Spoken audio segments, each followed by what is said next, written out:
사랑하는 성도 여러분, 어제 하루도 주의 은혜 가운데 평안하셨습니까?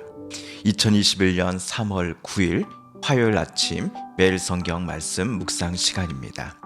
오늘은 사순절 제 18번째 날이기도 합니다.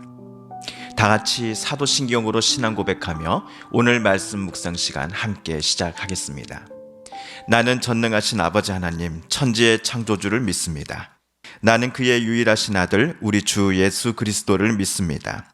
그는 성령으로 잉태되어 동정녀 마리아에게서 나시고 본디오 빌라도에게 고난을 받아 십자가에 못 박혀 죽으시고 장사된 지 사흘 만에 죽은 자 가운데서 다시 살아나셨으며 하늘에 오르시어 전능하신 아버지 하나님 우편에 앉아 계시다가 거기로부터 살아있는 자와 죽은 자를 심판하러 오십니다. 나는 성령을 믿으며 거룩한 공교회와 성도의 교제와 죄를 용서받는 것과 몸의 부활과 영생을 믿습니다. 아멘. 오늘 우리가 함께 읽을 기록된 하나님 말씀은 사사기 제7장 1절에서 8절까지의 말씀입니다. 구약 372쪽경에 있는 사사기 7장 1절에서 8절까지의 말씀 오늘 함께 묵상하겠습니다. 여룻바알이라 하는 기드온과 그를 따르는 모든 백성이 일찍이 일어나 하롯셈 곁에 진을 쳤고 미디안의 진영은 그들의 북쪽이요 모레산 앞 골짜기에 있었더라. 여호와께서 기드온에게 이르시되 너를 따르는 백성이 너무 많은즉 내가 그들의 손에 미디안 사람을 넘겨주지 아니하리니 이는 이스라엘이 나를 거슬러 스스로 자랑하기를 내 손이 나를 구원하였다 할까 함이니라. 이제 너는 백성이 귀에 외쳐 이르기를 누구든지 두려워 떠는 자는 길르앗 산을 떠나 돌아가라 하라 하시니 이에 돌아간 백성이 22,000명이요 남은 자가 10,000명이었더라. 여호와께서 또 기드온에게 이르시되 백성이 아직도 많으니 그들을 인도하여 물가로 내려가라. 거기서 내가 너를 위하여 그들을 시험하리라. 내가 누구를 가리켜 내게 이르기를 이 사람이 너와 함께 가리라 하면 그는 너와 함께 갈 것이요 내가 누구를 가리켜 내게 이르기를 이 사람은 너와 함께 가지 말 것이니라 하면 그는 가지 말 것이니라 하신지라. 이에 백성을 인도하여 물가에 내려가매 여호와께서 기드온에게 이르시되 누구든지 개가 핥는 것 같이 혀로 물을 핥는 자들을 너는 따로 세우고 또 누구든지 무릎을 꿇고 마시는 자들도 그와 같이 하라 하시더니 손으로 움켜 입에 대고 핥는 자의 수는 300명이요 그 외의 백성은 다 무릎을 꿇고 물을 마신지라. 여호와께서 기드온에게 이르시되 내가 이 물을 핥아 먹은 300명으로 너희를 구원하며 미디안을 내 손에 넘겨주리니 남은 백성은 각각 자기의 처소로 돌아갈 것이니라 하시니 이에 백성이 양식과 나팔을 손에 든지라. 기드온이 이스라엘 모든 백성을 각각 그의 장막으로 돌려보내고 그 300명은 머물게 하니라. 미디안 진영은 그 아래 골짜기 가운데에 있었더라. 아멘. 지난주 우리가 읽은 6장에서 기드온은 하나님께 또 표적을 요구하였습니다. 하나님께서 나 기드온을 사서로 부른 것이 정말로 맞는지, 하나님께서 나를 통해서 미디안과 싸워 이기게 해주심이 분명한지에 대한 증거를 기드온은 하나님께 요청하였습니다. 우리가 기억하듯이 기드온은 양털을 가지고 감히 하나님을 시험했습니다. 그것도 2번씩이나 말이지요. 그럼에도 하나님께서는 화를 내시거나 기드온에게 짜증을 내시지 아니하시고 기드온의 2번의 요청을 모두 그대로 들어주셨습니다. 이에 기드온은 용기를 낼 수 있었습니다. 기드온은 미디안, 아말렉 그리고 동방민족 연합군을 상대하러 이스라엘 군사들을 이끌고 하롯셈 곁에다가 진을 쳤습니다. 이 당시 이스라엘 군사들의 수가 32,000명이었습니다.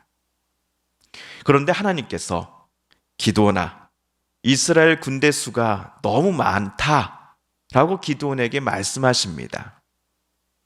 하나님의 이 말씀에 기드온은 많이 당황스러웠을 겁니다. 기드온의 시대는 지금으로부터 약 3,000년 전입니다. 재래식 무기로 전쟁을 하던 시기이지요.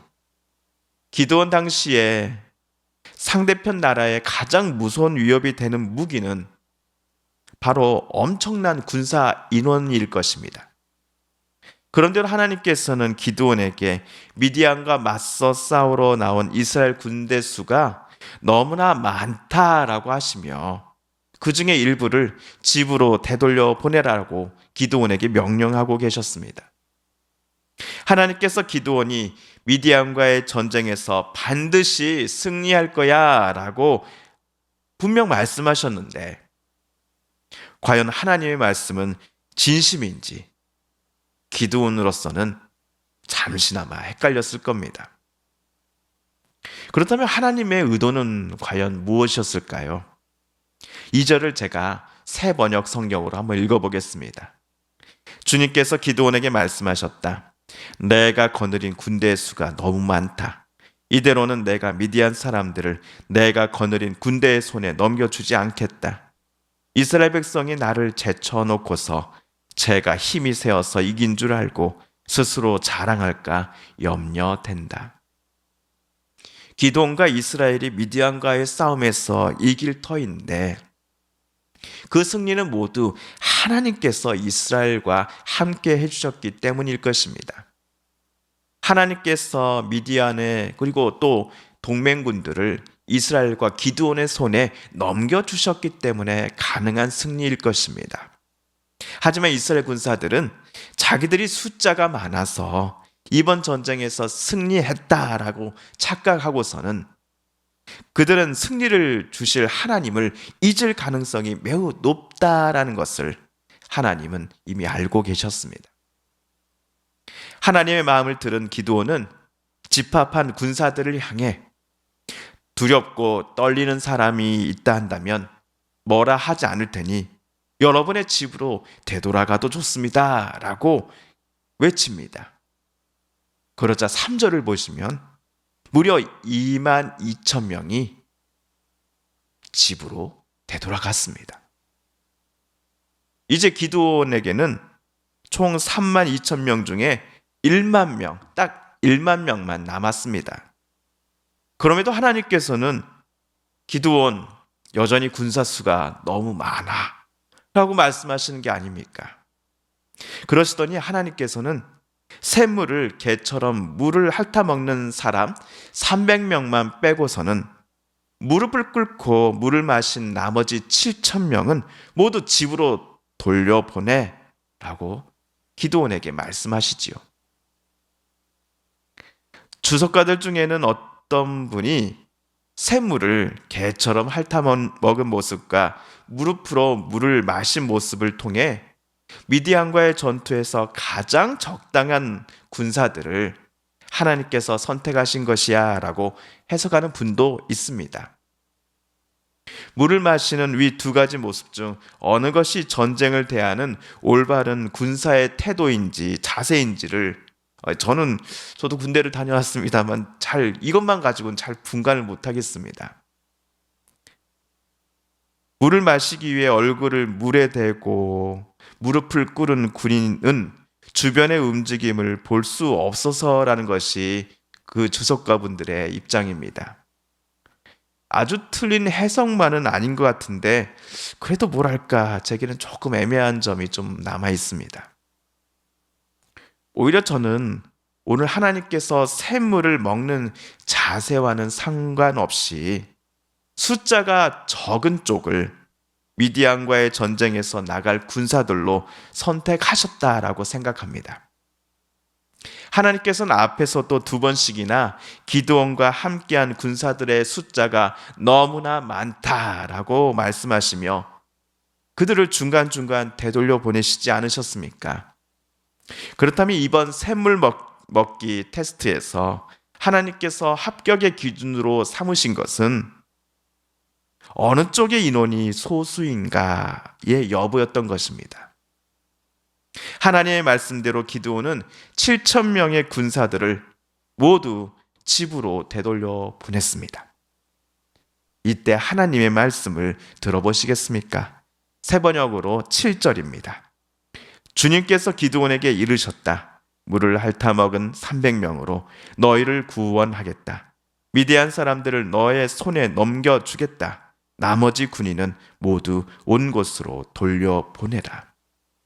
하나님께서는 이스라엘로 하여금 미디안과의 전투에서 승리하게 하시는 방식이 사람의 경험, 지혜를 뛰어넘는 것이었습니다. 기드온 주변에 있었던 장수들은 기드온 대장님, 군사가 단 한 명이라도 더 있어야 우리에게 좋을 터인데 고작 300명의 군사를 가지고 어떻게 저 미디안을 이길 수 있단 말입니까? 라고 기드온에게 따져 물었을 것입니다. 하지만 오늘 기드온은 철저히 하나님의 방식과 계획하심을 믿고 하나님의 지시대로 순종하였습니다. 우리 민족에게 승리를 주신다라고 약속하신 하나님의 능력을 온전히 믿은 기드온은 사람의 생각과 경험과는 맞지 않아 보이는 이번 하나님의 조치들을 그대로 따라 행하였습니다. 이러한 기드온의 행동을 후대의 신앙인들은 그가 하나님을 믿었기 때문이다라고 평가하였겠지요. 그런데 여기서 우리가 놓치지 말아야 할 것이 하나 있습니다. 하나님을 향한 믿음이란 이성을 무시하는 비이성적인 방법과 수단을 동원하는 것이라고 우리는 생각해서는 안 된다라는 점입니다. 하나님을 믿는다라는 것은 우리의 생각과 방법과는 정반대로 하나님께서 설령 이끌어 가실 때에도 하나님의 인도하심이 그때 나를 살리고 나를 가장 선한 길로 나아가게 하심을 저와 여러분이 믿는 것을 가리켜 우리는 믿음이라고 부르기 때문입니다. 흔히 사람들은 중요한 문제 앞에서 숫자의 많고 적음으로 또는 돈의 많고 적음에 따라 무엇인가를 결정하려고 합니다. 그러나 믿음의 사람들이란 하나님께서 내 삶을 어떻게 인도하시려는가를 먼저 알고자 합니다. 하나님께서 내 삶의 운전대를 잡고서 나를 이끌고자 하시는 방향과 방법을 나는 존중하며 지금의 어렵고 힘든 문제들을 헤쳐나가려고 하는 사람들이 바로 믿음의 사람들일 것입니다. 이런 점에서 오늘 기드온은 믿음의 사람이었습니다. 오늘 하루도 우리, 그리고 내일도, 그리고 그 다음 날도 저와 여러분도 진정한 믿음의 사람들이 되기를 하나님은 우리에게 원하고 계십니다. 사랑하는 성도 여러분, 오늘 말씀을 읽으실 때 저와 여러분에게 하나님께서 주신, 깨닫게 해주신 또 교훈들과 하나님의 음성과 말씀들을 기억하시며 이 시간 오늘 우리가 읽은 말씀 붙잡고 함께 기도하겠습니다. 또한 우리 성도님들과 가족들 중에 하나님의 고쳐주심과 일으켜 세워주심을 놓고 간절히 기도하는 분들이 계십니다. 한절 권사님의 아드님 이흥주님의 바른 회복을 위해서 기도해 주십시오. 수술 이후 통원 치료 중이신 권간남 권사님의 쾌유를 위해서 함께 기도해 주십시오.